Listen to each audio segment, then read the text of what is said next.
রাজ্যে ইতিমধ্যে সাপ্লিমেন্টারি তালিকা প্রকাশিত হয়েছে। প্রায় 60 লক্ষ আন্ডার অ্যাডজুডিশন ছিল।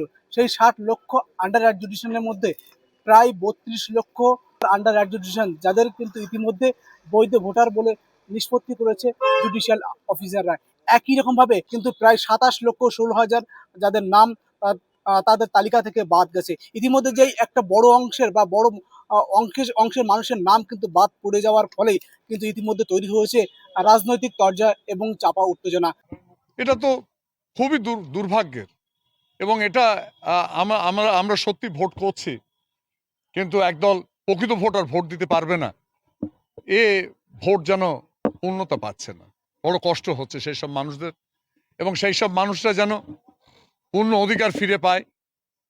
আমরা আশা করব নির্বাচন কমিশন এবং ভারতবর্ষের যে সংবিধান আছে, বিচার ব্যবস্থা আছে, তাদের যে প্রাপ্য যে অধিকার, সেই অধিকার তারা ফিরে পাবে এই আশা রাখি। এই বিষয়ে বসিরহাট সাংগঠনিক জেলা তৃণমূল কংগ্রেসের সভাপতি বুরহানুল মুকাদ্দিম লিটন জানান যে এইভাবেই কিন্তু ইলেকশন কমিশন অফ ইন্ডিয়াকে ব্যবহার করে বিজেপি কিন্তু তারা রাজ্যে ভোট বৈতরণী পার করতে চাইছে। এটা তো ডে ওয়ান থেকেই খুব পরিষ্কার যে কেন্দ্রের বিজেপি সরকার ইসিআইকে সামনে রেখে বৈধ ভোটারদেরকে বাদ দেওয়ার একটা কনস্পিরেসি তৈরি করেছে। মমতা বন্দ্যোপাধ্যায় এই লড়াই সংগ্রামের সাথে আছেন। সাংসদ অভিষেক বন্দ্যোপাধ্যায় সার্বিকভাবে চেষ্টা করেছেন বৈধ ভোটারদেরকে মান্যতা দেওয়ার, কিন্তু বাংলার মানুষের ওপর আমাদের ভরসা আছে এভাবে নির্বাচনী বৈতরণীতে ভারতীয় জনতা পার্টি জয়লাভ করতে পারবে না।